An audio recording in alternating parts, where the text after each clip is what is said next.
accueillir ce soir Claude Klein pour un livre important, Le cas Eichmann de Jérusalem. Alors pour ceux qui ne le savent pas, Claude Klein est un juriste éminent qui a été doyen de l'Université hébraïque de Jérusalem de 1978 à 1981, qui a écrit plusieurs ouvrages sur la démocratie en Israël, essentiellement des ouvrages sur Israël d'ailleurs, et puis je pense qu'il y a des ouvrages de droit aussi. Et vous êtes aussi le traducteur et le commentateur de l'œuvre de Theodor Herzl, donc un travail important. Si je vous ai invité ce soir, c'est que le cas Eichmann qu'on croit connaître est un cas complexe, c'est un cas de droit bien évidemment, mais c'est un cas aussi, je dirais, et historique et politique. Et on en parlait tout à l'heure, je fais partie, mais comme beaucoup d'entre nous, de ceux qui connaissent le procès Eichmann uniquement à travers le livre d'Hannah Arendt, qui a marqué plusieurs générations, qui les marque encore.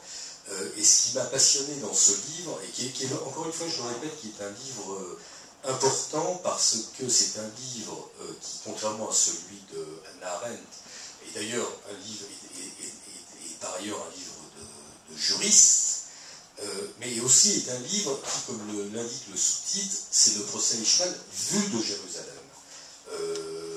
Nous le rappelions tout à l'heure, et je pense que Claude va développer ce propos. Hannah Arendt, peu de gens le savent, mais a assisté à une toute petite partie du procès Eichmann. Vous expliquerez sans doute pourquoi. Et je dirais que la vision qu'a donnée Hannah Arendt du cas Eichmann est une vision, je dirais, empreinte d'un certain nombre de préjugés que vous développerez sans doute. Et encore une fois, ce que je trouve extrêmement intéressant, moi, Hannah Arendt était une politologue, une philosophe, vous êtes un juriste, vous analysez le procès par lui-même, et surtout les répercussions, disons les répercussions qu'a eu le procès dans la société israélienne à l'époque. Et ça, c'est un cas, c'est évidemment une chose que n'aborde pas Hannah Arendt, ou en tout cas qu'elle survole assez rapidement, et c'est un des aspects qui m'a absolument passionné dans votre livre. Bon, j'ai assez parlé, je vous laisse la parole, mon cher Claude. Alors on peut se poser la question de savoir pourquoi encore un livre sur le procès Eichmann. Alors effectivement, l'idée m'en a été suggérée par un ami au moment où on s'apprêtait à commémorer, j'ose pas dire fêter, le cinquantenaire. Et effectivement, Eichmann a été amené en Israël en 1960. Le procès a commencé en avril 1961, ça c'est pour remettre les choses en place. Il a été condamné à mort le 15 décembre 61, puis il y a eu un appel qui a été jugé le 27 mai 62, la condamnation à mort a été confirmée, le recours en grâce a été rejeté et en moins de 3 jours, donc, il a été exécuté dans la nuit du 31 mai au 1er juin 1962, donc il y a exactement 50 ans. Et il m'est apparu très rapidement qu'il y avait encore pas mal de choses à étudier. Je vais essayer de les montrer. En tout cas, il y a un aspect dont je ne parle pas, je le signale si jamais il y avait des questions à ce sujet, c'est l'aspect James Bond. L'aspect James Bond, c'est l'enlèvement d'Eichmann à Buenos Aires. Pour ça, il y a des livres, dont le plus connu s'appelle La rue Garibaldi, donc, qui est très bon. Il y en a d'autres, puisque certains des protagonistes cherchent à attirer la couverture à eux, bon, mais ce n'est pas le sujet qui m'intéressait. Le sujet, donc, c'est le procès. Et pour cela, j'ai divisé mon livre en 3 parties, et je reprendrai très rapidement ces parties pour vous expliquer ce que je pense apporter. Donc, c'est autour de la notion d'anatomie de cette affaire, l'anatomie d'abord du procès, ensuite l'anatomie du jugement, et enfin l'anatomie de la critique, comme vient de le rappeler Olivier Rubinstein, c'est-à-dire de la critique pas seulement de Hannah Arendt, parce qu'il y a eu d'autres critiques dont on parle beaucoup moins aujourd'hui. Alors d'abord, le procès. Le procès est quelque chose de tout à fait extraordinaire. Et d'abord, il est inattendu. Il est tellement inattendu que, parce que Eichmann est enlevé un peu par hasard, tellement par hasard. Pourquoi par hasard? Parce qu'on ne le recherche même plus. Le Mossad, qu'il a enlevé à l'époque, est occupé à d'autres affaires qu'on a complètement oubliées aujourd'hui. La grande affaire de l'époque, c'est les savants allemands qui travaillent en Égypte. Il y avait des savants allemands qui travaillaient en Égypte, et c'est ça qui occupait les esprits, et le Mossad ne s'occupe pas de la recherche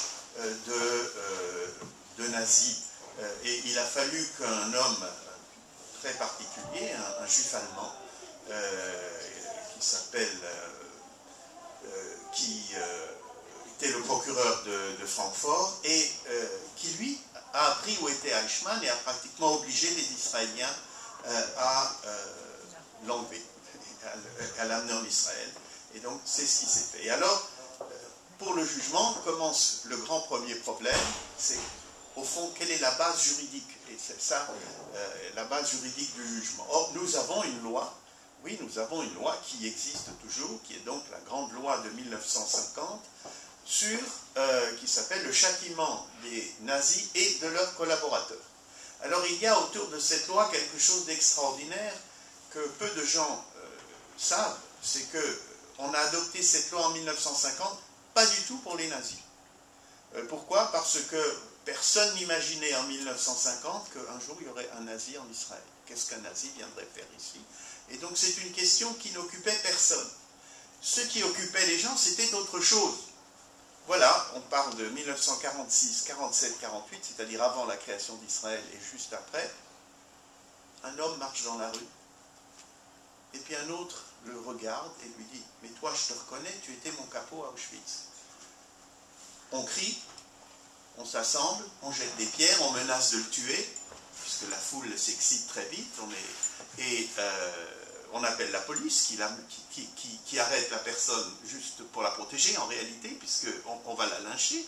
Et puis après, qu'est-ce qu'on fait? Il n'y a pas de base juridique. On ne peut pas juger quelqu'un qui a commis un crime, quel qu'il soit, dans un autre pays, à un moment où l'État d'Israël n'existait pas, s'il n'y a pas de base juridique. Et c'est ainsi, c'est pour cette raison-là qu'on a fait la loi de 1950.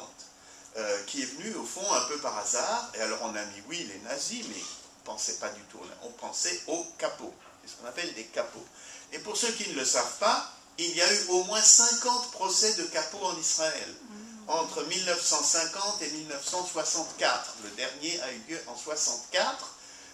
En général, ils se sont d'ailleurs terminés par des acquittements ou des peines légères, parce que, en fin de compte, les juges ont dit écoutez, personne ne peut savoir ce que nous aurions fait à la place des gens, c'est trop facile, et par conséquent, le temps passait, et bon, on n'en parle plus.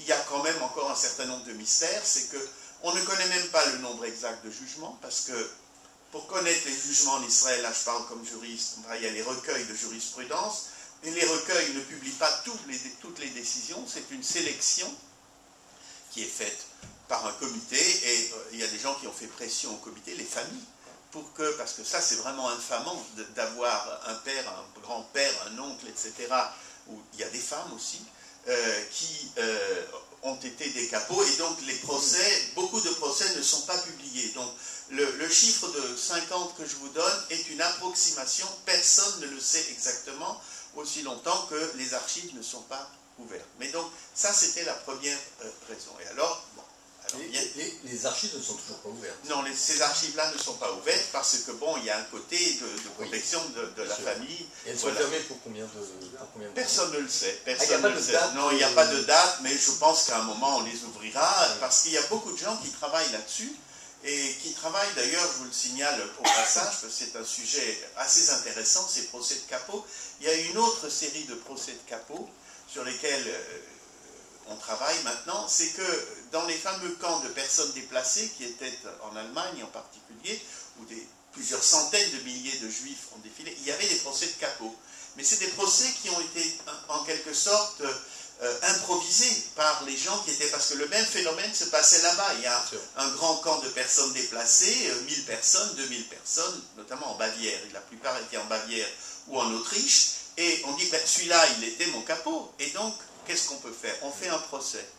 Et on fait un procès qui n'a pas de possibilité, en réalité, de condamner, mais simplement, d'abord, de marquer l'infamie, en quelque sorte, de le priver d'un certain nombre de subsides, et la plus grande peine à l'époque, savez-vous ce que c'était? C'était de le priver de faire son alia. Voilà. Et donc, ces procès, eh bien, on en a gardé les archives, qui se trouvent en partie en Israël et en partie à New York, et il y a une dame qui fait actuellement un travail sur ces procès, sur des archives qui sont en yiddish. Et donc, il faut savoir le yiddish et il faut savoir travailler. Et on attend ce travail assez intéressant. Et on pourra comparer les procès de capot ici et là, mais évidemment, probablement, ce n'est pas la même chose. Alors, voilà donc pour la base. Et évidemment, c'est pour la première fois, ou plus exactement, ce n'est pas la première fois, on introduit la peine de mort.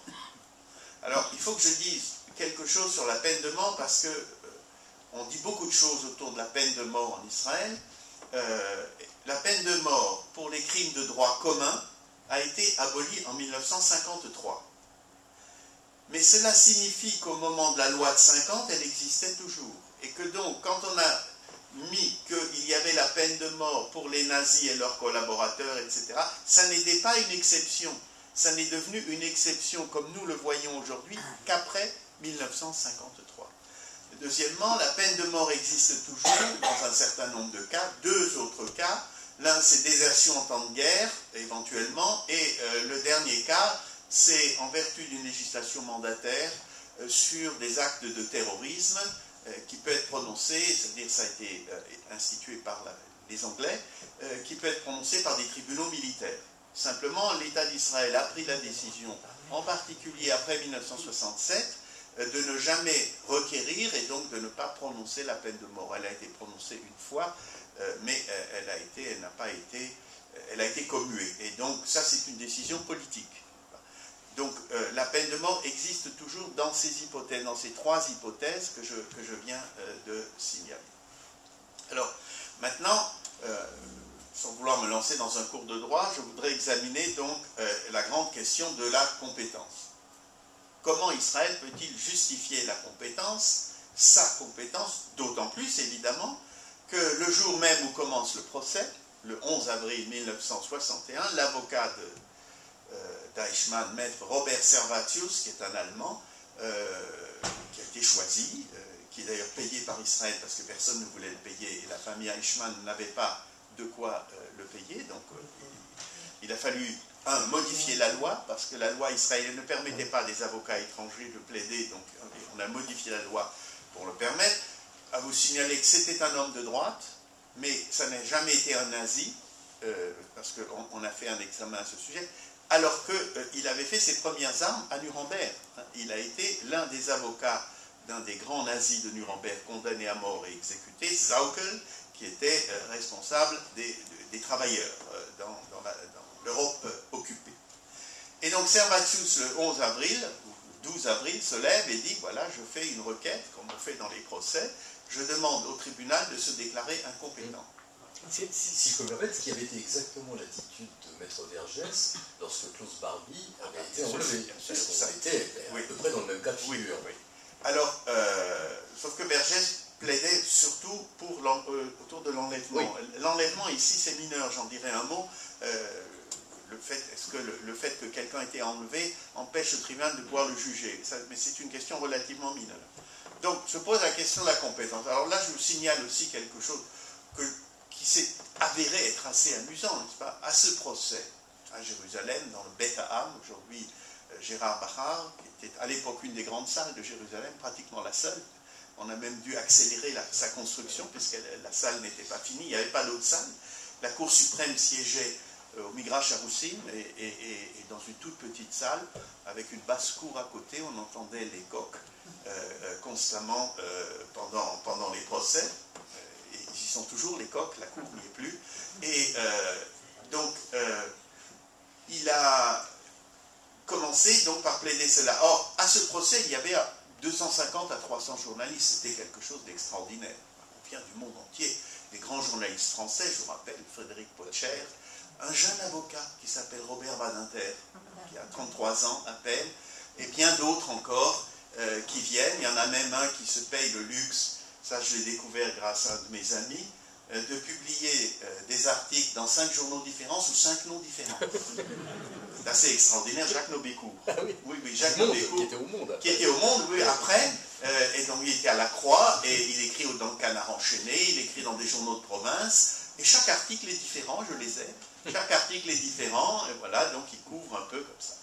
Et seulement voilà, je ne sais pas s'il y a beaucoup de juristes dans la salle, je vois qu'une de mes amies juristes, les discussions sur la compétence sont des discussions extrêmement complexes.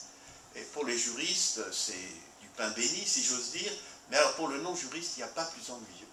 Il n'y a pas plus ennuyeux de discuter la compétence rétroactive, territoriale, les exceptions à la compétence territoriale. C'est des choses que 250 journalistes qui viennent pour assister à quelque chose d'extraordinaire ne peuvent pas comprendre. Et puis, l'Union soviétique nous a joué un sale tour. Le 12 avril, elle lance Gagarine dans l'espace. Alors, toute l'attention du monde est détournée de ce procès, et 5 jours après, à Alger, il y a l'une des dernières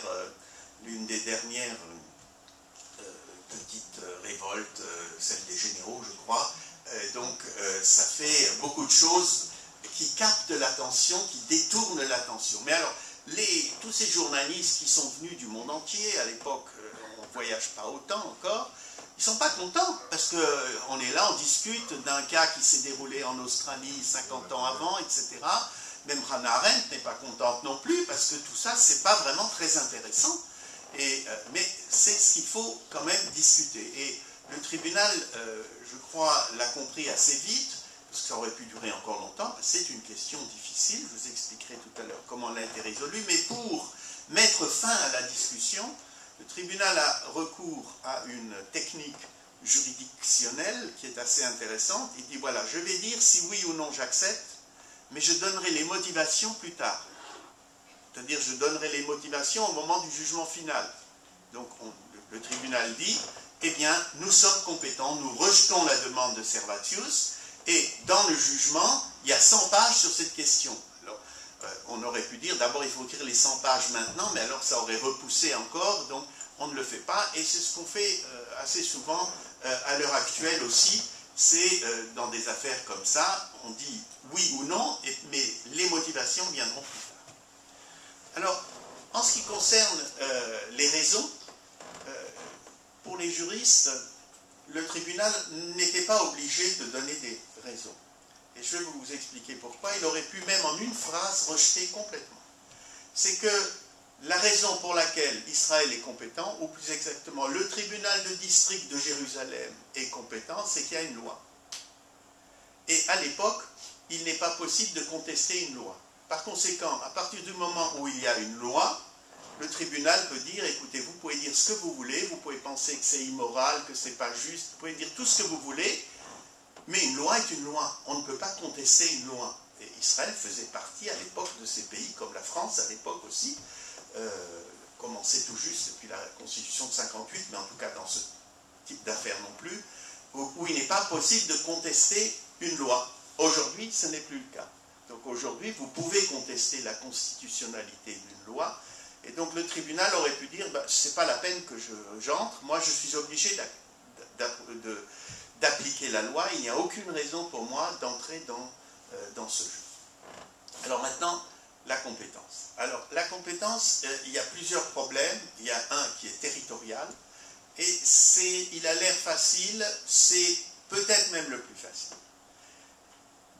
A priori, un tribunal n'est compétent que pour ce qui s'est passé sur son territoire, sur le territoire de son État. Mais d'abord, il y a beaucoup d'exceptions en droit international déjà, et puis surtout, il y a ce que l'on appelle la compétence passive universelle. Et je vais expliquer cela sans entrer dans trop de détails techniques, mais pour vous dire que ça remonte, c'est des histoires de pirates. Pourquoi des histoires de pirates? Parce qu'on considérait au XVIIe et au XVIIIe siècle que le pirate est un ennemi de l'humanité. Et que, étant un ennemi de l'humanité, il peut être jugé par n'importe qui, n'importe où. Et c'est ce qui deviendra plus tard, après la Deuxième Guerre mondiale, dans le cas du crime de génocide. C'est-à-dire qu'il ne faut plus de lien territorial. Il ne faut même plus de lien du tout, normalement. Il ne faut même plus de lien du tout. Donc, si un pirate somalien attaque un bateau italien et se retrouve en Suisse, théoriquement, il peut être jugé. Voilà. Et donc, ça, c'est le droit l'histoire des pirates, l'ennemi de l'humanité, et donc, c'est la première catégorie dans laquelle on fait rentrer Eichmann. Puis, il y en a une deuxième, et alors là, les choses se compliquent. Il y a également une compétence passive-active. Alors, aujourd'hui, c'est accepté. Vous avez des lois en France et en Israël, je prends ces deux cas, qui vous disent ceci. Si un attentat est commis, ou une attaque, ou un délit est commis, contre l'un de mes citoyens, n'importe où dans le monde, il peut être jugé en France, respectivement, ou en Israël. Donc, vous avez, encore une fois, un pirate somalien qui attaque un Français, c'est pas forcément un pirate, ça peut être un attentat en Amérique du Sud, et par hasard, le type est arrêté, ou enlevé, mais bon, est arrêté, eh bien, il arrive, on peut le juger. C'est une extension de la compétence territoriale qui est aujourd'hui acceptée par eux. Oui, alors, Israël l'a fait aussi. Hein, s'il y a un terroriste qui a fait un attentat anti-israélien contre une ambassade à Londres, eh bien, si par hasard on le retrouve ici, on peut le juger. Oui, mais ça, c'est pour Israël après 48. Encore faut-il établir maintenant le lien avec Israël avant 48. Alors, là, il y a deux choses à dire. D'une part, c'est l'affirmation d'Israël qu'Israël est l'État du peuple juif. Étant l'État du peuple juif, il peut juger des attentats contre les Juifs, notamment dans le cas, et là même Hannah Arendt l'accepte, où on ne juge pas, on n'a pas jugé les crimes contre les Juifs, en particulier pas à Nuremberg. Alors à Nuremberg, il était pratiquement interdit de parler des Juifs. Chaim Weizmann, que je n'ai pas besoin de présenter ici, voulait témoigner à Nuremberg. Il voulait qu'à Nuremberg, on parle des Juifs. On en a parlé, mais très peu, vraiment. Il y a 8 pages dans une décision de 400-500 pages, même plus. Donc, ce n'est pas le problème à Nuremberg. Et Chaim Weizmann écrit au procureur américain, M. Jackson, et lui, voilà, je veux témoigner. Et Jackson ne lui répond pas, mais on apprend ce qu'il a dit à sa secrétaire et à ses aides. Il a dit, écoutez, moi, je ne veux pas de juifs. Et pourquoi? Parce que les juifs ont toujours tendance à exagérer leur souffrance. Voilà, donc on ne voulait pas de juifs à Nuremberg, donc Nuremberg, c'est le procès des criminels nazis, mais ce n'est pas le procès du génocide, ce n'est pas le procès de la Shoah, le mot n'est pas encore entré. D'ailleurs, je suis en aparté, pardon, mais oui, Hannah Arendt, dans le volume des écrits juifs qui est sorti il n'y a pas très longtemps, insiste beaucoup sur, et réclame beaucoup, je dirais, dans ses textes de la fin de la guerre, la présence du peuple juif qui devrait être, selon elle, représenté à Nuremberg. Oui, ça c'est avant Nuremberg, oui. Et effectivement, on n'a pas voulu. Donc, on n'a pas voulu. Et donc, cette question n'est pas jugée. Alors, qui pouvait juger? Alors là, même Hannah Arendt, que je critique beaucoup, comme je vous le dirai tout à l'heure, mais là, il y a des aspects où elle a très bien vu les choses. Elle a une correspondance avec ce qu'on appelait autrefois le directeur de thèse, mais qui est devenu son ami, qui est un grand philosophe, Karl Jaspers, qui était un Allemand qui avait émigré, d'abord parce qu'il était anti-nazi, ensuite parce qu'il y avait une femme juive, donc il s'était établi à Bâle, et ils correspondent. Et Karl Jaspers, entre l'enlèvement et le procès d'Eichmann, lui dit non, on ne peut pas avoir ce procès, c'est pas correct. Israël n'existait pas. Il faut un tribunal international. Et Arendt, elle dit oui, d'accord, vous avez raison, seulement il n'y en a pas. Et il n'y en aura pas. Il n'y en aura pas parce que le tribunal international, c'est quelque chose qui remonte à 1946, avant la guerre froide, où il y avait un minimum de possibilités de coopération entre les puissances qui ont gagné la guerre. Donc, si vous dites que seul un tribunal international peut juger Eichmann, c'est comme si vous dites qu'il ne sera jamais jugé. la preuve d'ailleurs en est faite, une preuve qu'on ne souligne pas assez, c'est que personne n'a demandé l'extradition d'Eichmann. Même les Argentins ne l'ont pas vraiment demandé. Il y a une grave crise entre Israël et l'Argentine, évidemment, après cet enlèvement, avec une rupture des relations diplomatiques. C'est un peu du cinéma, ça a duré 2 mois, et puis une résolution du Conseil de sécurité, tout s'est réglé très très rapidement. Mais il y avait une grande crainte, si j'ose dire, en Israël, c'est qu'un pays européen demande l'extradition. Ça pouvait être la Pologne, ça pouvait être la France, ça pouvait être l'Allemagne, ça pouvait être l'Autriche. Personne ne l'a fait, comme si personne ne voulait toucher à cette affaire. Et par conséquent, ça justifiait, et Arendt dit, ben, vous avez raison, seulement à Jasper, seulement personne ne veut le juger, cet Eichmann. Donc, Israël peut le juger parce qu'Israël a recueilli sur son territoire 200 000, disait-elle, en fait c'est plus, de rescapés, et donc elle parle au nom des rescapés, mais Israël dit même parler au nom du peuple juif, d'une notion internationale de peuple juif qui est acceptée depuis la déclaration Balfour, et donc qui peut qui peut agir au nom du peuple juif. Alors se pose le dernier problème qui est celui de la rétroactivité. Alors c'est un grave problème et en même temps ça n'est pas le problème le plus important. D'abord pour vous signaler que le problème de la rétroactivité, normalement ça nous fait bondir quand on parle de rétroactivité d'une loi, n'est-ce pas? Ça nous paraît appartenir au genre de principes les plus élémentaires. Alors, la réponse d'abord, c'est que, une première réponse, qui n'est pas une réponse, mais c'est pour moi une analogie, c'est que la question s'est posée déjà à Nuremberg. Toute la juridiction du tribunal militaire international de Nuremberg, elle est rétroactive. Et bon, il y a une accusation qui pèse dans la littérature, qui a été faite, évidemment, à l'époque on la faisait, mais c'était d'anciens nazis qui la faisaient, mais qui est une accusation qui n'est pas simple, je vous la livre, qui est celle-ci. Nuremberg, c'est le procès fait par les vainqueurs aux vaincus. Or, un procès fait par les vainqueurs aux vaincus, ça a une résonance que nous oublions tous aujourd'hui, qui remonte au traité de Versailles, et qui est l'une des causes de la Deuxième Guerre mondiale. Ce sont des choses que l'on oublie. Il y a un article dans l'article 227 du traité de Versailles qui dit que l'Allemagne reconnaît sa culpabilité dans le déclenchement de la Première Guerre mondiale et que le Kaiser Guillaume II sera jugé. Et le Kaiser s'est enfui aux Pays-Bas où il est resté, où il est mort en 1942, protégé. Mais les Allemands ont beaucoup protesté contre cet article et je me permets de dire à juste titre. Je me permettrai, je pose souvent la question à titre de provocation, je la pose à mes étudiants ici en Israël et je leur dis, mais vous allez, avant de réfléchir, même in petto, vous allez réfléchir une seconde avant de répondre. Qui est responsable du déclenchement de la Première Guerre mondiale? En silence. On a envie de dire les Allemands. Forcément, on n'aime pas les Allemands, on a quelques raisons de ne pas aimer les Allemands. La Shoah, mais non, mais on parle de la Première Guerre mondiale. L'attentat de l'archiduc. C'est pas un Allemand. Non, c'est pas un Allemand, c'est un Yougoslave qui l'avait tué. Oui, alors, mais le déclenchement, c'est-à-dire pourquoi l'Allemagne finalement entre dans cette guerre, puis les soi-disant, alors là je le dis, j'assume ce que je dis, les soi-disant atrocités allemandes, il n'y a pas eu d'atrocité allemande, les mains coupées, vous savez qu'il y a une légende des mains coupées, les Allemands coupaient les mains des garçons. Mais c'est une légende qui circulait en France pendant toute la Première Guerre mondiale.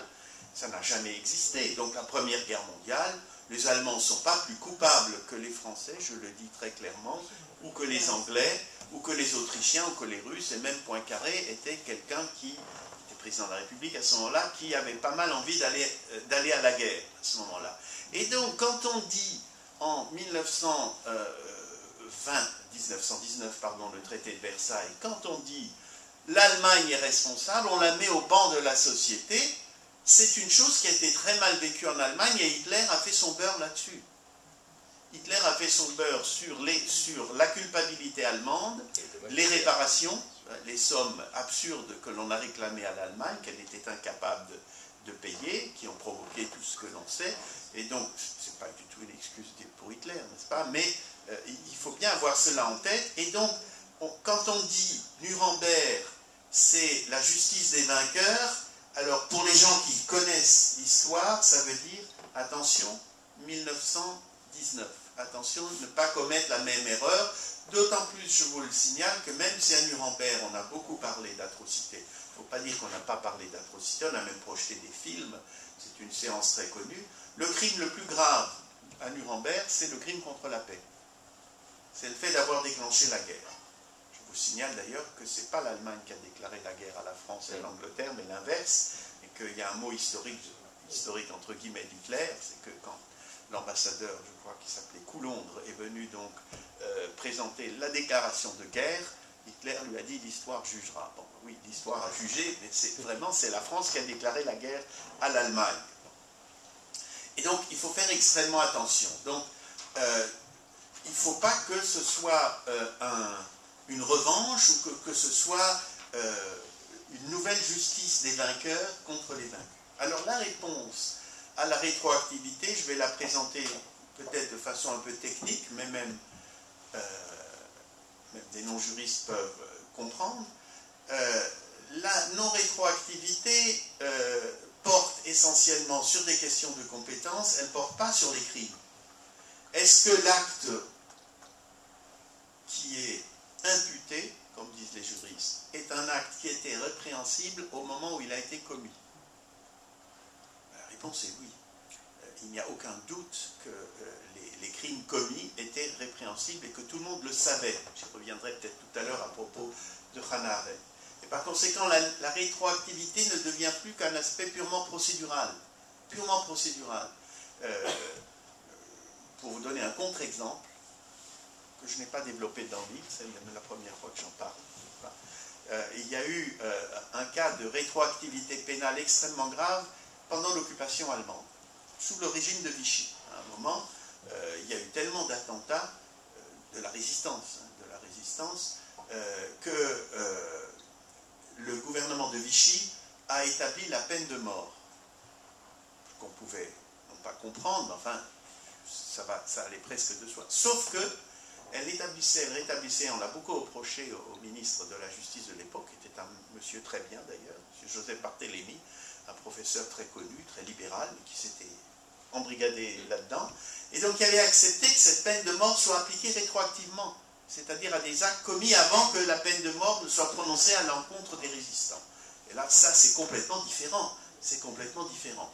Donc, voilà, donc cette notion de rétroactivité est une question alors de pure compétence, et sur la compétence, j'ai parlé tout à l'heure, l'extension de la compétence Israël, bien au-delà de ce qu'elle était, de ce qu'elle aurait pu être pour les raisons que j'ai expliquées. Et voilà donc ce que le tribunal a rejeté en faisant, peut-être j'ajouterai encore une petite chose, un petit élément, car il y a une chose qui avait beaucoup choqué, qui choque Hannah Arendt et qui avait choqué d'autres gens à l'époque. La loi dont j'ai parlé, de 1950, définit un certain nombre de crimes, qui sont les crimes, d'ailleurs, les crimes imputés à Eichmann, donc le chef d'accusation. Et ils sont au nombre de 4. Je les cite d'abord et je vais les analyser ensuite. Crime contre le peuple juif, crime contre l'humanité, crime de guerre et association membership. Il n'y a pas de mot en français pour membership. Avoir été membre d'associations criminelles. Parce qu'association de malfaiteurs. Oui, de malfaiteurs, mais là c'est les SS, SS et Gestapo, voilà. Et donc voilà les 4 crimes. Alors on comprend, il y en a 3 qu'on comprend très bien. Et pourquoi un crime contre le peuple juif? Ça a posé beaucoup de problèmes, cette définition. Pourquoi faut-il définir le crime contre le peuple juif comme crime différent du crime contre l'humanité? Ça pourrait induire que les juifs sont pas les humains, donc il faut les... Évidemment, je plaisante. Bon. Alors la raison, en tout cas dans la loi, c'est la suivante. Les crimes contre l'humanité sont des traitements inhumains, entraînant la mort ou non, alors que le crime contre l'humanité, c'est la même contre le peuple juif, pardon, c'est la même chose lorsque le but de ce crime est la destruction du peuple juif. Tous les autres crimes qui ont été commis contre les Polonais, par exemple, il y a d'ailleurs dans une discussion entre Hannah Arendt et Robinson, qui est son grand adversaire, il dit les Polonais ont pas mal souffert de la Deuxième Guerre mondiale. Les Allemands ont tué les intellectuels, les curés, enfin, tout ce qui, pour réduire la Pologne à l'état, un état de second rang. Mais on n'a pas tué tous les Polonais. On n'avait pas l'intention même de tuer tous les Polonais.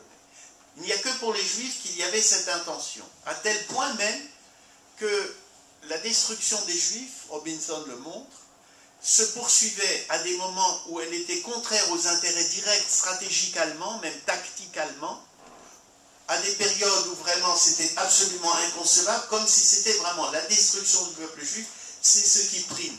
On a tué des tziganes, on a tué des homosexuels, mais jamais il n'y a eu cette volonté de détruire un peuple, une race, on voudra l'appeler comme on veut, de façon... Et alors c'est la raison pour laquelle le législateur israélien a voulu introduire cette catégorie. Encore que, il y a une chose que peu de gens savent, sauf les juristes évidemment, c'est qu'en fait il n'y a pas un jugement Eichmann, il y en a deux. Puisque Eichmann a pu faire appel devant la Cour suprême. Et donc, tout ce que les gens connaissent en général, c'est le jugement, évidemment, de première instance du tribunal du district de Jérusalem, 400-500 pages, et l'arrêt d'appel de la Cour suprême, qui ne fait que 50 pages, porte en particulier sur cette question, et le juge, on sait aujourd'hui quel juge c'est, parce que ça a été rendu de façon collective et anonyme, le juge Agrana, qui est devenu plus tard l'un des présidents de la Cour, a tenu à dire qu'en réalité, crime contre le peuple juif, c'est une manière, une sous-catégorie du crime contre l'humanité. Surtout, il ne voulait pas qu'on ait l'air de dire il faut créer une catégorie particulière. Mais ce sont des finesses de la jurisprudence qui, pour les juristes, évidemment, ont une certaine importance. Claude, j'aimerais que vous rappeliez un petit peu le contexte politique de l'époque. Est-ce que ce procès était désiré, souhaité par l'establishment politique de l'époque, par Ben Gurion en particulier? La réponse est non. Je dirais pour la raison suivante, c'est qu'il est arrivé de façon absolument inattendue. Il est arrivé, d'abord il faut le rappeler, 3 ans, 4 ans après un grand procès qui a divisé le pays, qui s'appelle le procès Kastner.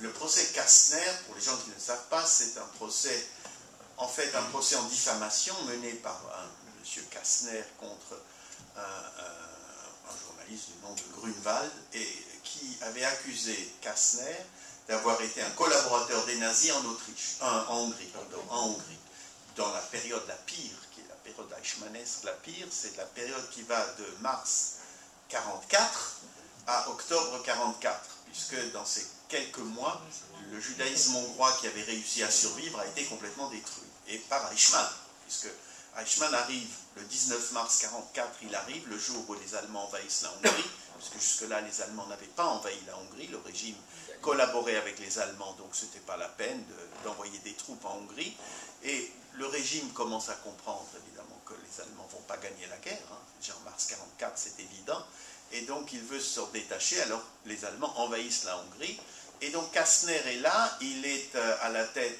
de ce qu'on appelle Judenrat, mais ce n'est pas le vrai Judenrat, c'est pas le vrai Judenrat, je sais, c'est le Vadat Hatzalah, c'est le comité d'aide, il est d'ailleurs que le vice-président, et bon, que peut-on dire? Alors d'abord, personne ne peut juger correctement Kastner jusqu'à aujourd'hui. Il y a sa famille et des amis sa famille, on signale par exemple Merav Michaeli, qui va être députée travailliste, c'est sa petite fille de Kastner. Voilà. Donc, elle est très active dans la défense de la mémoire de son grand-père et sa mère, qui est la fille de Kastner également, donc, qui vit encore. Donc. Et il a sauvé, techniquement, il n'a sauvé que 1600 juifs, dont une partie de sa famille, dans un train qui a été envoyé, pour lequel il a payé beaucoup d'argent. Mais pendant toute une période, il négocie avec Kastner, négocie avec Eichmann. Alors, je crois qu'on peut dire, le minimum qu'on peut dire, c'est qu'il s'est pris un peu au jeu. Voilà. Eichmann fréquente les boîtes de nuit, il emmène Kastner. Et donc, on se promène, on mène une assez belle vie. En même temps, il le méprise. Enfin, Eichmann se conduit pas très bien avec Kastner, mais Kastner s'est un peu pris au jeu. Et voilà. Et donc, Kastner réussit, a survécu, part en Israël, en Palestine, Israël, où il devient un haut fonctionnaire.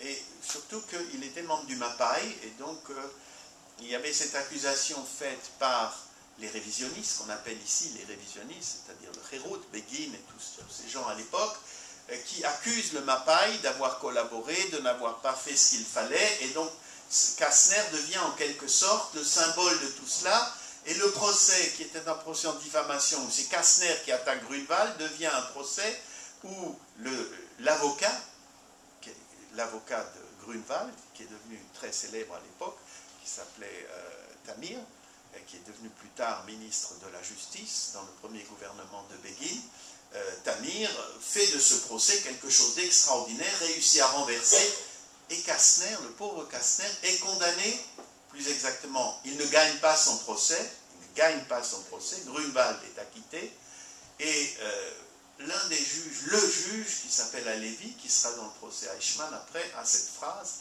il a vendu son âme au Satan. Donc, et cette phrase est très connue en Israël. Cette phrase avait d'ailleurs failli disqualifier Alevi de siéger. En fait, elle aurait dû le disqualifier de siéger comme juge 5 ans plus tard. Alors, Kastner a fait appel.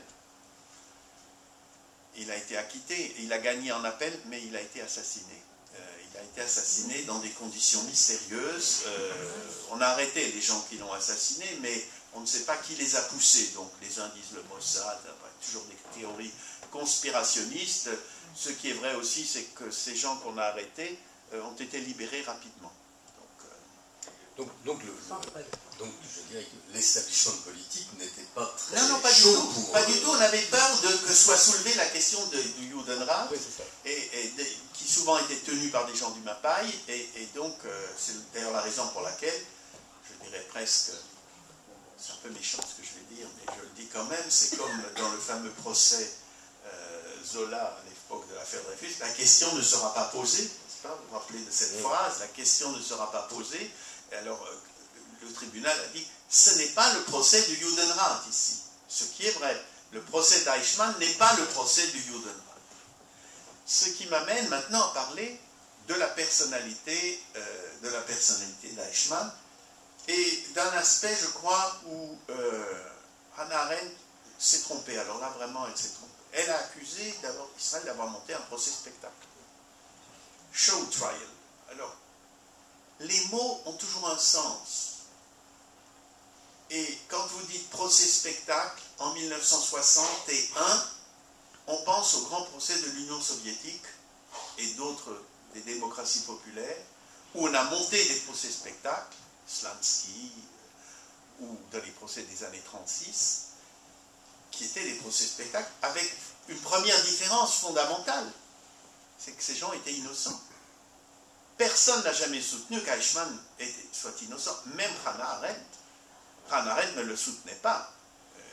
Et elle a même dit, après, quand elle était condamnée à mort, il faut l'exécuter. Il ne faut pas qu'il y ait une farce, on le condamne à mort, on ne l'exécute pas. Donc, procès-spectacle où on voudrait montrer au monde, monter un spectacle au monde pour des raisons politiques, puisque le procès-spectacle a des raisons politiques. Alors, il n'y a pas vraiment de raisons politiques, il y a peut-être des raisons éducatives internes sur lesquelles je vais revenir maintenant. Et en effet, il se pose une question qui est, de quoi Eichmann est-il coupable? Eichmann n'a pas de sang sur les mains, comme nous disons aujourd'hui, à tel point que dans l'acte d'accusation, on l'avait accusé d'avoir tué de ses mains un enfant qui volait des cerises dans son jardin à Prague. À un moment, il habite Prague, une villa, il allait de ville en ville, on lui met une villa à sa disposition, et un enfant juif aurait volé des cerises et il l'aurait tué de ses mains. Et on amène un témoin. Le témoin dit, je l'ai vu. Eh bien, le tribunal l'a déclaré innocent de ce meurtre. Alors, il a déclaré innocent. Je voudrais vous dire qu'il y a ça une raison claire et une raison, je dirais, presque inavouée. La raison claire, c'est qu'un seul témoignage, en général, ça ne suffit pas. Ça n'est pas très clair. Et donc, il fallait dire au témoin qui a été un survivant de la Shoah, quand même, on va dire vous avez menti. Il a parlé avec beaucoup de sincérité. Quand on dit ça, ça veut dire qu'il a parlé avec beaucoup de sincérité, mais bon, ça ne suffit pas. Mais la raison inavouée, c'est que si on condamne Eichmann, c'est surtout pas pour avoir du sang sur les mains, ce qui n'est pas prouvé. C'est que c'est un autre type de crime dont on veut parler, dont je vais parler dans un instant, qui est tout à fait autre chose, et pas un crime ordinaire. Or, Eichmann, effectivement, n'a jamais tué personne de ses mains. Qu'a-t-il fait? Eichmann appartient à une catégorie très particulière, il n'est pas le seul. Je diviserais les nazis en 3 catégories. Vous avez les grands, mettons les 15 qui ont été jugés à Nuremberg, dont je vous rappelle que 3 ou 4 ont été acquittés. À Nuremberg, il y a eu des acquittements. Qui sont les grands, comme Göring. Goebbels n'y était pas, Himmler non plus, puisqu'ils se sont suicidés, mais ils y auraient été. Donc Goebbels, par exemple, Göring et quelques autres, qui n'ont pas de sang sur les mains. Le plus extraordinaire, c'est celui qui, son nom m'échappe un instant, là, qui dirigeait le Sturm. Ça va me revenir tout de suite, quelqu'un le saura. Pardon? Non. Non, le Sturm, le journal caricatural. Là. Non. Bon, le nom me reviendra, le nom m'échappe, je regrette. Donc, qui dirigeait ce journal incroyable, incroyablement antisémite, mais il n'a jamais fait autre chose que d'écrire des articles antisémites. Il a été condamné à mort et exécuté, je dirais presque un peu à l'exemple de Brasillac en France en février 44, 45, en février 45. Brasillac n'avait pas de sang sur les mains.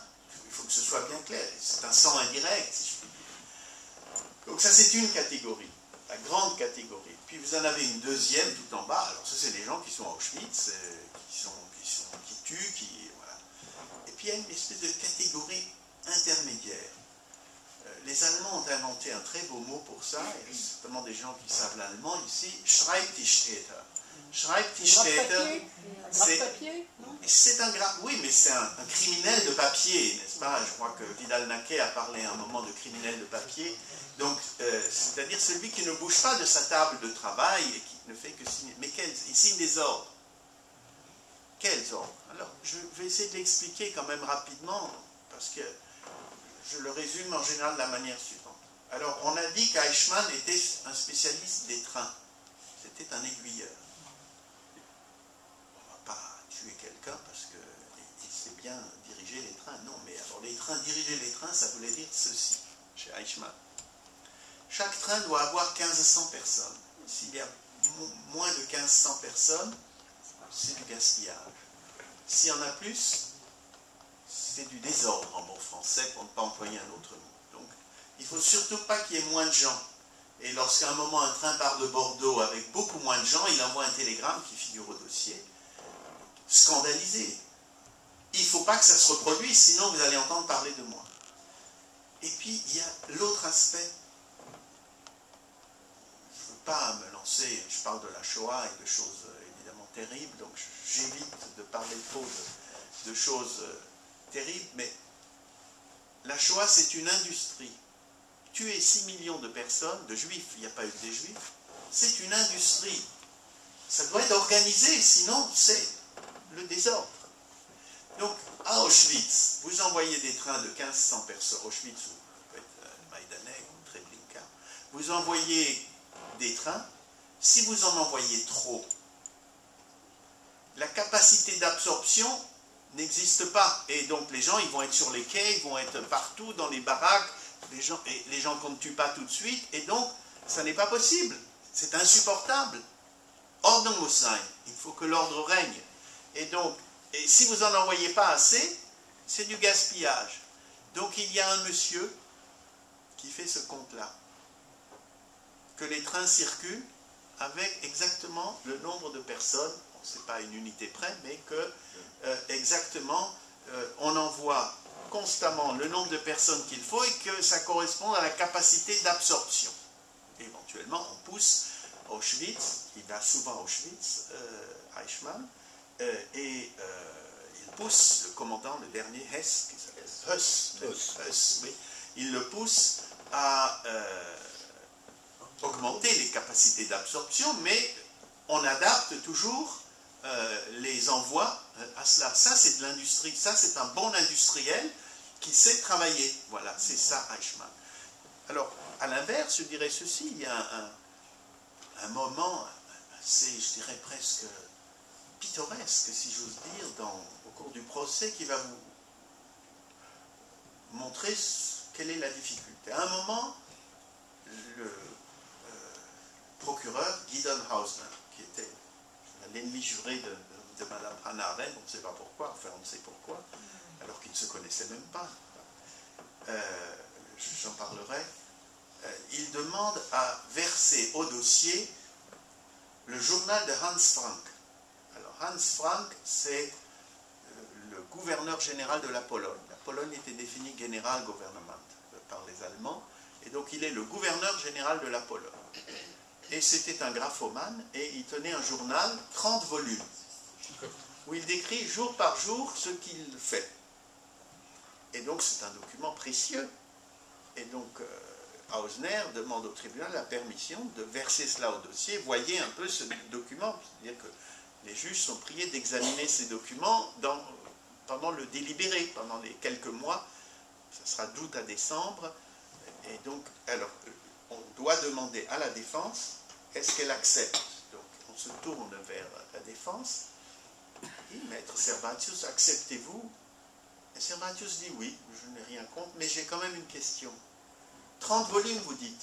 Est-ce que le nom d'Eichmann apparaît une seule fois dans les 30 volumes? Non.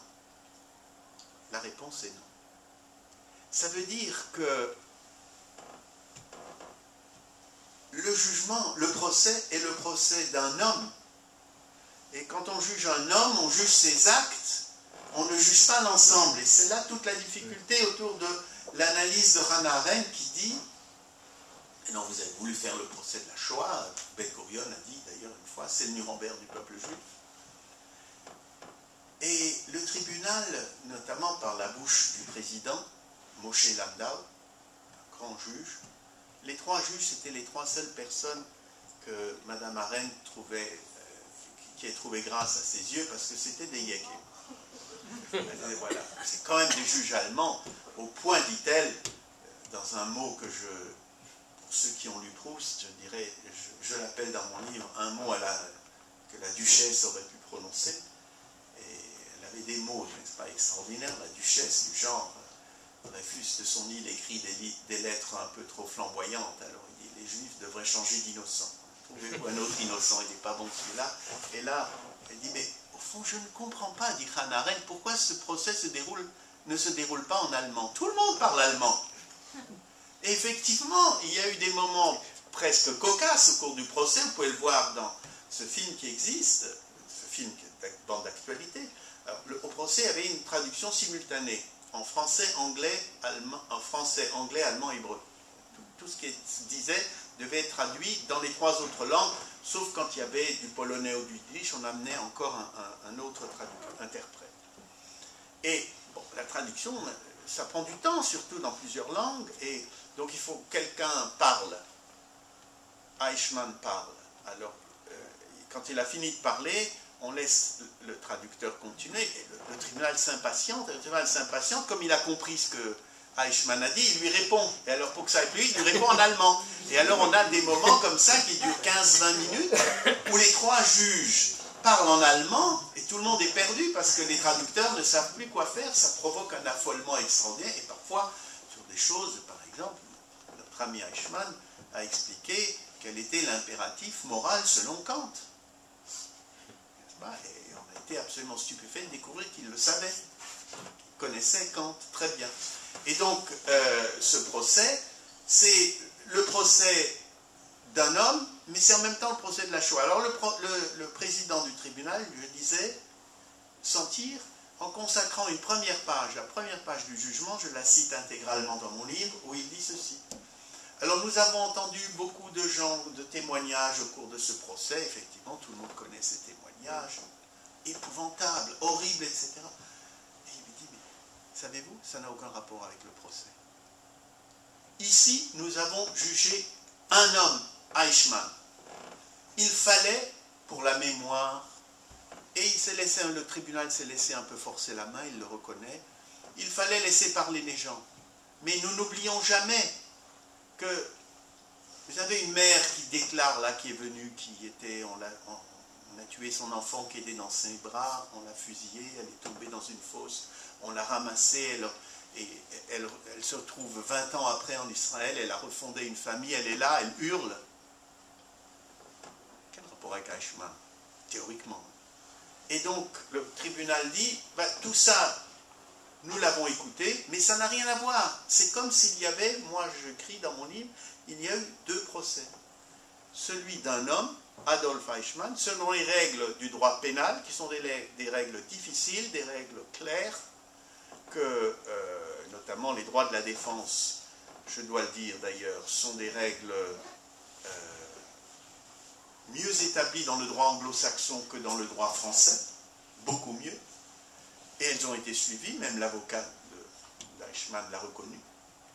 Et puis il y a toute l'affaire de la Shoah, qui est à côté en quelque sorte, mais qui n'est pas le fait historique, qui n'est pas le fait, je dirais, jugé. Ce n'est pas ça. Juste encore une question de contexte, pour revenir à cette notion de procès-spectacle, il n'y a pas de télévision en Israël à l'époque. Non, alors il n'y a pas de télévision, mais c'est enregistré, c'est filmé. Et vous racontez que le procès est retransmis à la radio. Oui. Alors, est-ce que vous pouvez en dire un mot, justement? Je vais en dire un mot parce qu'il y a un mystère à ce sujet. Il y a beaucoup de gens qui ont vécu, qui vivaient déjà en Israël. Je ne sais pas s'il y en a dans la salle, il y a des gens qui vivaient, qui ne sont pas en vie encore. Et donc, ils vous racontent que le procès était diffusé, radiodiffusé, qu'on écoutait dans les bus, dans les écoles, etc. Et lorsque j'ai commencé donc à écrire mon livre, j'étais parti un peu sur cette idée, et puis un jour on me dit, voilà, il faudrait que tu rencontres Madame Untel, journaliste à la radio, qui vient de faire un travail où elle a écouté, calculé, analysé toutes les émissions qui ont été faites sur le procès Eichmann. Et elle arrive à des conclusions complètement inverses. C'est qu'il n'y a pas eu beaucoup de diffusion, en tout cas pas de diffusion directe, il y avait le direct et l'enregistré. Tous les soirs, il y avait une demi-heure, Yoman HaMishpat, comme il y a aujourd'hui, Yoman. Donc Yoman HaMishpat, donc la journée au procès, on écoutait ça, et puis de temps en temps, il y avait une diffusion directe. Mais il n'y en a eu que 16 en tout. C'est pas beaucoup pour un procès qui a duré du mois d'avril au mois d'août. Donc ça n'est pas beaucoup. Donc il y en a eu beaucoup moins, ça a beaucoup. Alors semblerait-il que ça ait marqué davantage les esprits que ce ne l'a été dans la réalité. Or il n'y avait pas de télévision, mais malgré cela, ça a été filmé pour la télévision. Et on envoyait tous les jours aux États-Unis des bandes magnétiques. C'est à partir de ces bandes qu'on a fait notamment ce film qui s'appelle Le Spécialiste, qui est un autre problème parce qu'il a été établi selon les critères de Hannah Arendt. Comme le temps passe, je crois que je vais parler juste encore de Hannah Arendt. Oui, parce que je pense qu'il y aura quelques questions. Oui, je ne vais pas arrêter là aussi. Non, je pense qu'il faut développer sur Hannah Arendt. Alors, Hannah Arendt. Hannah Arendt, elle est très connue déjà en 1960. Elle a 61. Elle est née en 1906. J'ai découvert d'ailleurs quelque chose d'assez bizarre, n'est-ce pas, dans cette biographie. Elle est née en 6 comme Eichmann. Comme Eichmann, l'un des parents est mort lorsqu'elle avait 4-5 ans. Et comme pour Eichmann, la famille a émigré, est allée s'établir ailleurs. Ça ne va pas plus loin, la comparaison, sauf que ce que j'ai trouvé quand même pour Eichmann, je veux le signaler, Eichmann est né en Allemagne, Zollingen en Allemagne, la ville des couteaux, et sa mère est morte quand il avait 4 ans, et donc son père est allé s'installer à Linz, en Autriche. C'est là qu'il a grandi, c'est un homme de Linz. Sauf que la famille d'Eichmann était très protestante. Et Linz est complètement catholique. Et donc cette famille qui s'est reconstituée à Linz était une famille qui était aux marges de la société, complètement minoritaire que Eichmann, comme enfant, a grandi là-dedans. Un peu comme l'enfant juive, Hannah Arendt, qui raconte qu'il y avait des remarques antisémites dans son école et que sa mère lui avait dit s'il y a des remarques antisémites, tu te lèves et tu rentres à la maison, ce qu'elle a fait. Ce qui était assez osé, hein, n'est-ce pas? On parle de... C'est pendant la Première Guerre mondiale, hein, puisqu'elle est née en 6, donc, comme Eichmann. Voilà. Donc, mais ça ne va pas plus loin, donc je ne vais pas aller plus loin. Donc, elle est déjà très connue.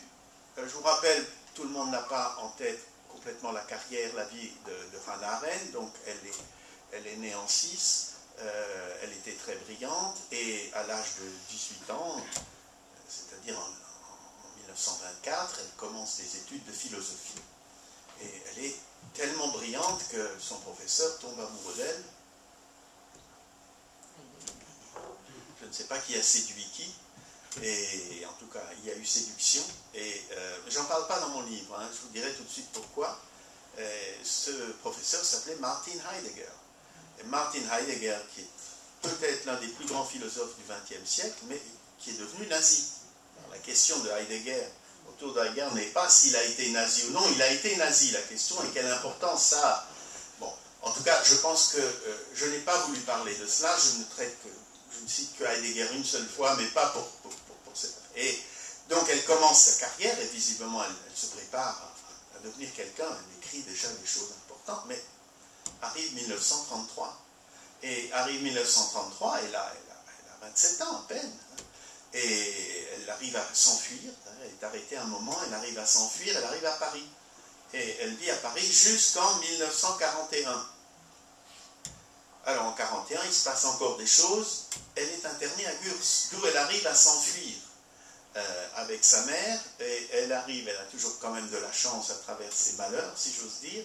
Et elle arrive à Lisbonne, où elle arrive à s'embarquer pour les États-Unis. Et donc elle recommence sa vie aux États-Unis, une vie de professeur, d'intellectuel. C'est là qu'elle commence à être extrêmement connue. Pendant qu'elle est à Paris, elle travaille à l'Aliat Noah. Elle est sioniste. Et elle vient même en Palestine, puisque ça s'appelle comme ça à l'époque, accompagner des enfants qui font leur Aliyah. Elle vient en 1935. Si oui. Elle vient, mais on doit quand même dire que tout le monde s'attendait autour d'elle à ce qu'elle reste. Et ça ne lui a pas plu. Elle est allée d'un kibbutz à l'autre, là où on accueillait les enfants, et elle repart, donc, et voilà. Et elle est quand même assez sioniste jusqu'à 1944, où elle écrit un très grand article qui paraît donc qui est traduit dans ce recueil que vous avez cité, que je recommande aux gens qui s'intéressent à la question, qui s'appelle donc Les écrits juifs de Hannah Arendt, qui est un recueil de tous les écrits juifs sauf du procès, puisque c'est un livre à part, qui est publié par Fayard. Par Fayard, oui. Et donc il y a ce grand article de 1944 qui s'appelle Le sionisme revisité ou revu, et donc où elle proclame donc qu'elle n'est plus sioniste, et elle est très connue aux États-Unis, et au moment du procès, elle demande à être envoyée par la revue de l'élite intellectuelle de New York, le New Yorker, et elle demande à être envoyée en Israël comme journaliste couvrant le procès. D'ailleurs, elle obtient quand même un statut à part, elle n'est pas tenue à publier un article au jour le jour comme les autres journalistes, comme le pauvre Nobécourt, n'est-ce pas, qui doit couvrir 4 ou 5 journaux en même temps, et elle s'engage à publier une série d'articles après. Alors, ce qu'on a découvert, je ne suis pas le premier à l'avoir découvert, mais je vais vous dire pourquoi c'est important, c'est qu'elle ne reste que très peu de temps finalement au procès. Elle est restée donc d'avril jusqu'à la fin du mois de mai, et puis ensuite elle revient quelques jours en juin, et c'est fini. Donc elle a couvert qu'un tiers du procès, mais je voudrais expliquer en quoi c'est important, parce qu'il y a un des éléments très importants dans son livre, à part l'attaque des Judenrecht, des conseils juifs. Bon, son livre s'appelle Rapport sur la banalité du mal. C'est le sous-titre. Ce sous-titre lui a porté tort, parce que, bien qu'elle ait jamais dit que le mal était banal, c'est la manière dont on fait le mal qui peut être banal. Mais ce sous-titre n'est jamais analysé dans le livre. Le mot banalité du mal ne revient jamais dans le livre. Alors que c'est le mot fort du livre, et donc ça n'est jamais analysé. Et il y a un passage extraordinaire dans le procès Eichmann, qui est le contre-interrogatoire d'Eichmann, qui commence début juillet, qui dure une dizaine de jours. Alors dans la procédure anglo-saxonne, qui est appliquée ici, un accusé peut être appelé à témoigner. C'est-à-dire, après avoir été interrogé comme accusé, comme en droit français, alors l'avocat de la défense peut dire à l'accusé, je voudrais que mon client soit interrogé comme témoin. Donc il est interrogé sous serment. Alors, donc, il est interrogé sous serment et l'avocat l'interroge, donc Servatius interroge pendant quelques jours Eichmann, et puis à la fin, évidemment, c'est au tour de l'accusation. Donc Hausner va interroger, et Hausner se déchaîne. Bien qu'Hausner était un personnage haut en couleur, détesté par Hannah Arendt, parce qu'elle n'aimait pas les juifs polonais, tout simplement. Voilà. Et donc, elle trouvait que ce n'était pas des gens bien. Les gens bien, c'est les Allemands, c'est ce qu'elle dit. Elle dit d'ailleurs, au-dessus de tout, il y a les juifs allemands. Et donc, Hausner va se déchaîner. Va se déchaîner pendant 15 jours, 10 jours. C'est beaucoup, 10 jours, matin et soir. Et Eichmann est sur le grill, torturé. Et là, il se passe une chose formidable. C'est que tous les journalistes qui ont couvert le procès disent Eichmann s'est bien défendu. Il a marqué des points. Tous les journalistes le disent. Alors, Madame Arendt n'en parle pas.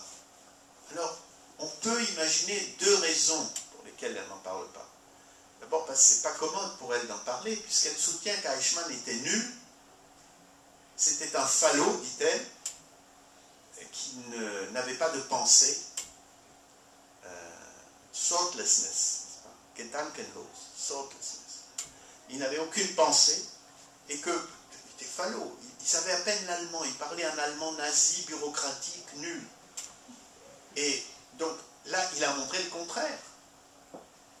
Mais alors, je crois que Hannah Arendt, pour autant que je la critique, je ne la crois pas capable de ne pas avoir parlé de cela à cause de cela. Parce qu'elle a tout lu. Simplement qu'elle n'y était pas. Or, l'impression donnée par un accusé qui tient tête à l'accusation, au spectacle, si j'ose dire, est complètement différente de celle que vous avez lorsque vous lisez les protocoles. Or, elle a lu complètement les protocoles, je peux en attester. Elle connaît presque par cœur le procès, chaque phase du procès. Mais elle n'était pas là. Et on le voit à certains moments. Hausner hurle et Eichmann ne se démonte pas. Il lui dit, mais là, vous voyez ça? Et Eichmann lui dit, n'importe quel élève peut voir cela, n'est-ce pas? Et d'un ton presque méprisant, vous lisez cela, ou vous le voyez, vous l'entendez, c'est pas du tout la même chose. Donc ce n'est pas parce qu'elle aurait voulu cacher quelque chose, c'est parce qu'elle n'y était pas. Alors peut-être que ça correspondait aussi également à ses thèses. Depuis, il y a de nouveaux documents qui ont été parus, et parce que Eichmann aussi était atteint de graphomanie, et il a écrit plus de 5000 pages de mémoires, d'ailleurs qui changent régulièrement, mais à travers tous ces mémoires, il y a plusieurs niveaux, à plusieurs dates, et chaque fois on voit très bien qu'il est extrêmement antisémite, qu'il s'identifie parfaitement au parti, et qu'il n'est pas du tout ce personnage qui n'est là que pour exécuter des ordres. Et là, je crois qu'elle s'est complètement trompée. Donc elle s'est trompée là-dessus. Sur les Judenrecht également aujourd'hui, on en revient complètement. Et il y a tout cet aspect, une ironie. Elle manie une ironie. Elle la manie bien d'ailleurs. Son ironie est très bien maniée. C'est une personne, c'est presque bête de ma part de dire qu'elle est intelligente. On est au-delà de cela. Elle a quelque chose de génial. Elle manie de l'ironie. Et je vous en donne un exemple, alors qui est bien trouvé. Là. Je crois que c'est le meilleur que j'ai trouvé. À un moment, Servatius, dans ce qu'on appelle les exceptions d'incompétence, je vais dire, vous ne pouvez pas juger Eichmann parce qu'il a été enlevé. Effectivement, ça pose un problème, ça. Quelqu'un a été enlevé, on l'amène devant la justice. Et là, Hausner, qui évidemment s'était préparé, il avait des piles de dossiers, commence pendant 8 jours à expliquer que dans la jurisprudence du monde entier, c'est vrai. Je vous rappelle d'ailleurs le colonel Argout qui a été amené en France comme ça, n'est-ce pas, l'un des dirigeants de l'OAS, et il y en a énormément, et il en donne tellement qu'Anna Arendt n'en peut plus. Elle dit, ah mais on n'en peut plus, ça fait 8 jours qu'il nous explique que le meilleur moyen de juger quelqu'un, c'est de l'enlever, que c'était le moyen le plus normal, après tout, n'est-ce pas? Et donc c'est vraiment du très bel humour, ça je dois dire, et elle a beaucoup d'ironie, mais une ironie méchante, mauvaise, très souvent anti-juive, non pas antisémite. Elle n'aime pas les juifs à pailles, n'est-ce pas? Elle n'aime pas les Ostjuden, elle n'aime pas non plus ce qu'aujourd'hui on appelle des Ostjuden, mais aujourd'hui c'est les Mizrachim. Elle dit à un moment, elle écrit, parce que là, comme on a publié sa correspondance, elle est morte relativement jeune, elle est morte en 1975, donc elle n'a que 69 ans, et donc on a publié sa correspondance, et elle écrit à son mari, un mari un peu bizarre, je dois dire, fils d'ouvrier, un peu intellectuel, pas juif, et sans doute un peu antisémite. Vous parlez de Dr. Anders? Non, de Blücher. Ah, le deuxième. Le deuxième. Anders, c'est le premier mari. Bon. Blücher, encore avec ce nom-là, l'ancien général allemand. Donc Blücher, lui, n'était pas général, qui avait refusé de mettre les pieds en Israël. Alors pendant le procès, il allait à Athènes, elle le rejoignait à Athènes, et elle lui écrit la société israélienne comprend 3 degrés. En haut, les juifs allemands. Ensuite, les autres ashkénazes. Et enfin, bon, je vous laisse deviner. Donc voilà. Et donc, ces 3 catégories comme ça, tout ça 8 jours après être arrivé en Israël, elle voit déjà, mais ça c'est dans la lettre, c'est pas dans le livre. Il y a aussi la fameuse lettre Ah oui, Gershom Scholem. alors après c'est la correspondance avec Gershom Scholem, mais ça c'est après le livre, n'est-ce pas? Je crois qu'on pourrait terminer peut-être là-dessus. Donc vous savez que Gershom Scholem était le plus grand spécialiste de la Kabbale, c'était un ami d'enfance de Hannah Arendt, et donc ils s'écrivent des lettres, et après ils ont correspondu toute leur vie, mais après le procès, il lui écrit une grande lettre, qui va être pratiquement la lettre de rupture, où il y a cette phrase célèbre, où il dit qu'il l'accuse d'avoir manqué de Ahavat Israël.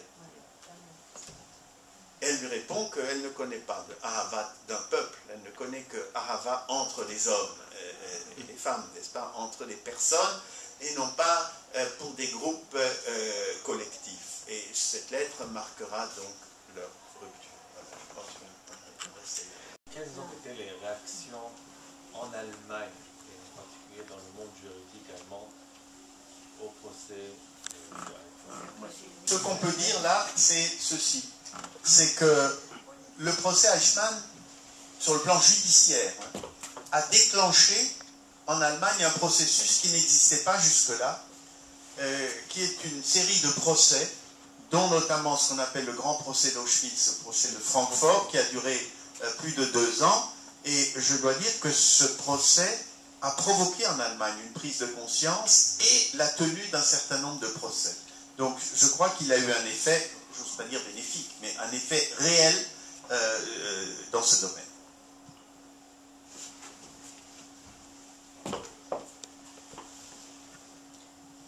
Pouvez-vous confirmer que le procès Eichmann n'était pas le procès d'Eichmann, mais on voulait en faire un procès pédagogique?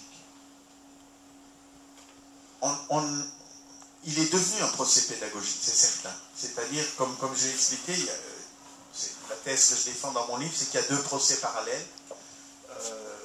Je peux peut-être en donner une illustration à travers un cas, parce que beaucoup de gens ont été étonnés que je parle de cela.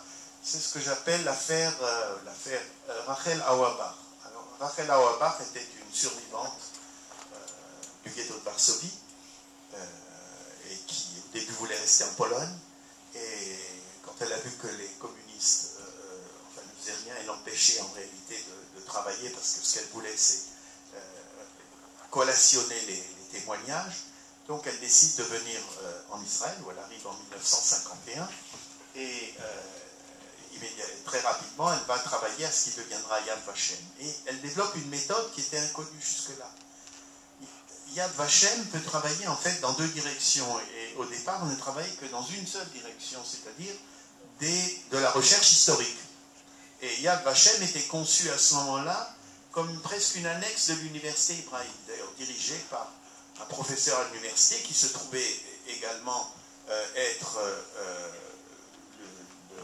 le directeur de Yad Vashem et ministre de l'Éducation nationale, le mandarinat total. Et Rachel Auerbach, elle s'installe à Givatay, à Tel Aviv, et elle crée l'annexe de Yad Vashem, et elle enregistre des milliers de témoignages. Et elle crée cette méthode qui a fonctionné pendant longtemps.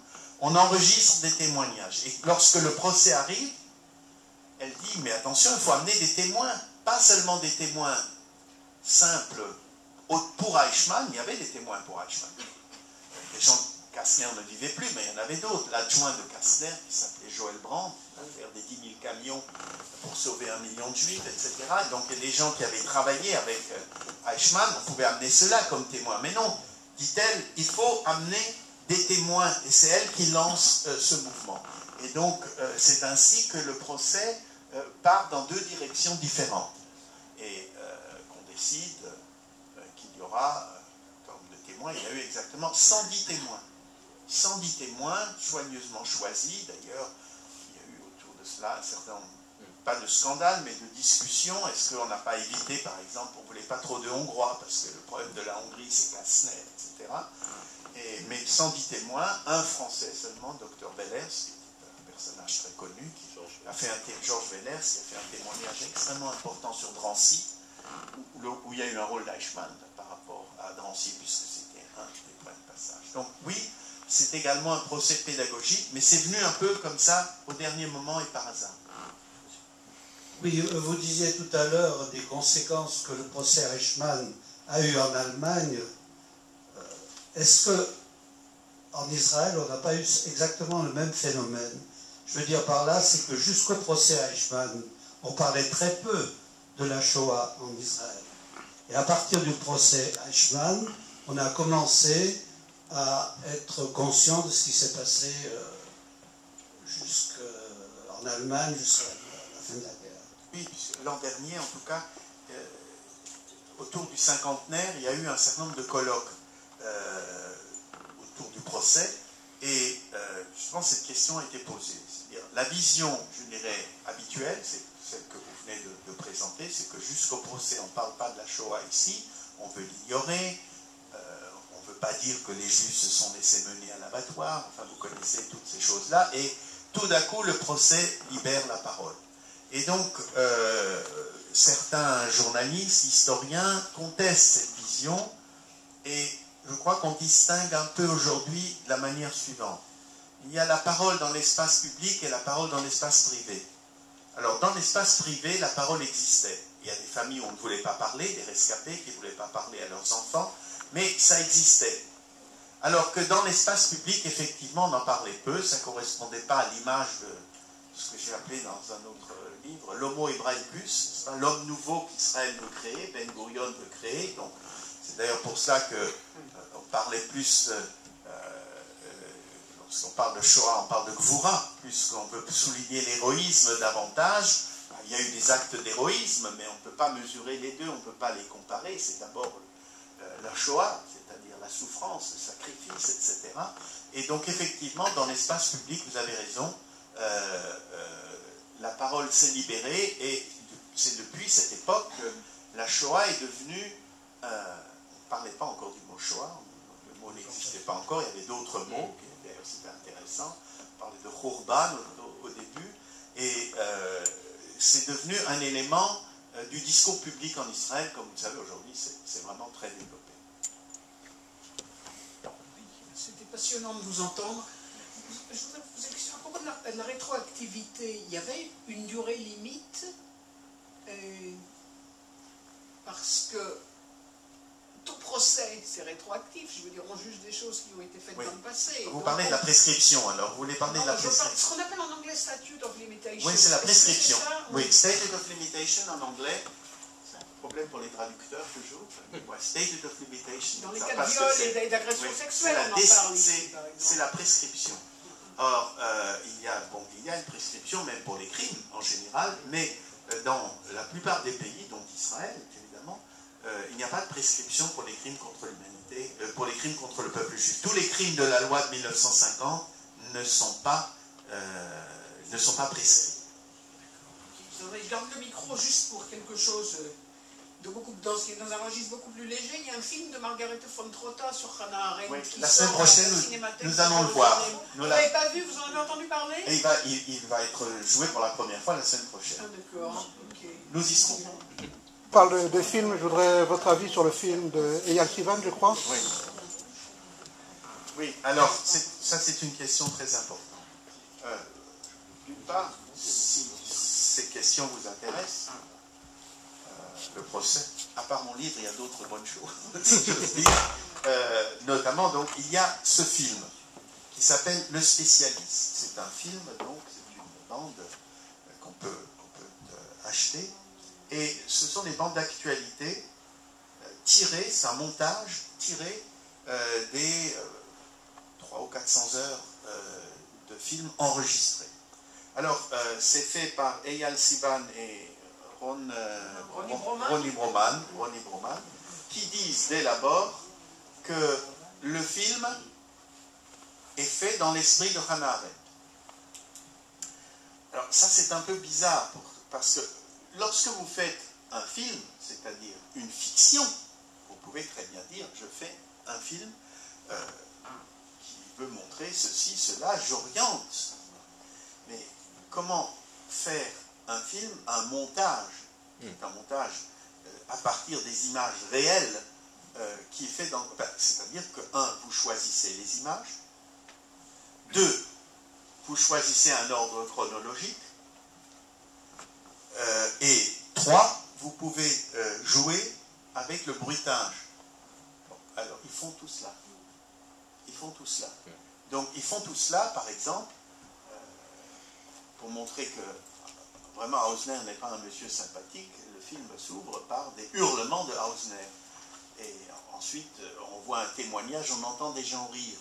Mais en réalité, il n'y a jamais eu de rire à ce moment-là. C'est un rire qui a été surajouté ou qui a été pris ailleurs. Ils l'ont reconnu. C'est-à-dire, ils se défendent parce que s'il vous prend l'envie d'acheter ce film, qu'on peut acheter sur Amazon, le spécialiste, il commence, on n'est pas obligé de le voir tout de suite, mais il y a une très longue interview de Broman et de Eyal Sivan qui le disent. Il y a le montage.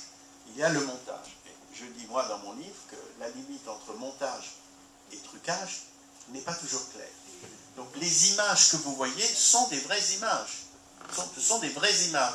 Mais vous voyez des fondus, des enchaînés, des bruitages, et l'ordre chronologique est complètement modifié, ce qui fait que ça n'est plus du tout l'actualité. Le vrai film, c'est... Si vous pouviez voir toutes les 300 heures, alors vous ne pouvez plus dire que c'est... un film. Ça devient pratiquement une fiction qui est construite à partir d'images d'actualité réelle. Et quel est leur but? Quel message ils ont voulu faire passer?